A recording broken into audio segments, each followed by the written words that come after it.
Hello, this is June Collier, and congratulations on making the decision to participate in the Stock Investing for Complete Beginners course. This first lesson is the most important lesson because it lays down the foundation for everything else that we will be building upon. The next 17 slides will give you a basic terminology understanding of the language used in the stock market. If you can't speak the language, you'll be lost. That's why this first course is the most important. I've included a PDF download document of this training. Make sure that you print and place this in a 3-ring binder. Throughout the 6 weeks, you will be referencing this training. Now, the goal of this course is to teach you the basic fundamentals of the stock market. Upon completing this course, you will understand market terminology. Let's start by learning exactly what is a stock. Basically, a stock makes you part owner of a company.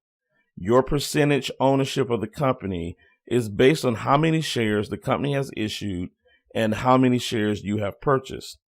Companies issue stocks as a way to raise money to grow their business. When you purchase shares of stock, you assume risk and will either share in the reward if the company grows or share in the loss if the company fails. Investors buy stock as a way to grow their money in profit-producing enterprises. Now, what is a shareholder? A shareholder is simply a person or entity that owns a part of the company. Shares are like slices of pizza. These slices represent a percentage of ownership in the company.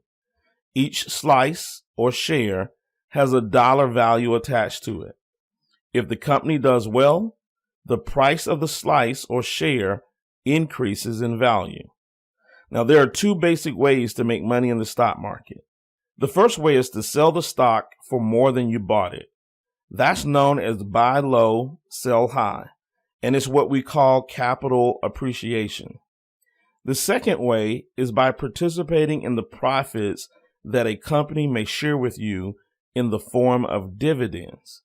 Some companies take their profits and reinvest it all back into the company, while other companies take a portion of their profits and share it with their shareholders in the form of dividends. While we're at it, let's take a moment to talk about what a bond is and its difference from a stock. A bond is nothing more than a loan. Companies' finances are not much different than personal finances. The only difference is they use different language to confuse you into thinking they're doing something more advanced when in reality, they really aren't. When you buy a stock, the company does not have to pay you back any money you invested. As an investor, you became an owner, which means you took a greater risk for the ability to receive growing profit potential. When you are a bondholder, you are loaning your money with a set expectation to be paid a specific percentage over a specific period of time. You do not participate in the company's profit growth. Let's pause here for a moment. I want to give you something to ponder upon. The Lord will open the heavens, the storehouse of his bounty, to send rain on your land in season and to bless all the works of your hands. You will lend to many nations, but will borrow from none. Deuteronomy 28:12. Not borrowing is a concept easy to grasp.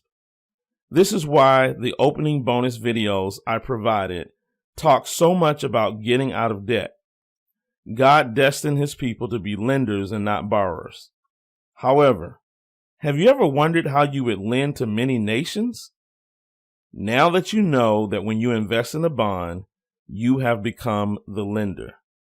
This is a great opportunity for you to be blessed by God's promises once you realize how he has set it up for you to do so. Where are stocks bought and sold? Have you ever been to a market, a place where they sell all different types of produce? Stocks are bought and sold on stock exchanges. This is where stocks, bonds, mutual funds, ETFs, options, cryptocurrency, and other securities are sold. In the United States, there are 3 main stock exchanges. The New York Stock Exchange is the world's largest stock exchange by market capitalization.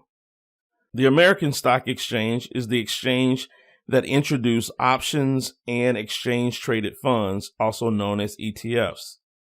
Finally, National Association of Security Dealers, also known as the NASDAQ, which is mostly technology and internet-related companies. The NASDAQ is the second largest exchange behind the New York Stock Exchange. If a stock does not trade on a listed exchange, it can still trade in what is known as the over-the-counter market. This is a less formal and less regulated venue. The stocks on the OTC may not meet the listing requirements of established stock exchanges. The type of companies on the OTC are usually smaller and riskier companies. Many of these OTC stocks might be referred to as penny stocks. A penny stock is a stock that is trading under $5. What is a ticker symbol? When you get ready to buy or sell a stock, you will need to know the stock's ticker symbol.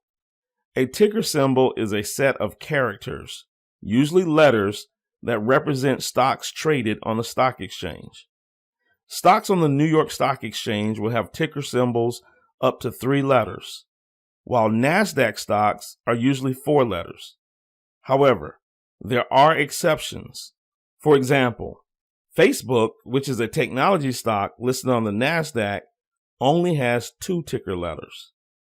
You will know a ticker symbol as a mutual fund if the ticker ends with the letter X.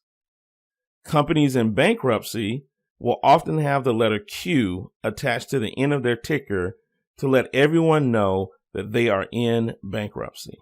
This concludes Stock Terminology Part 1. To complete stock terminology, watch Part 2.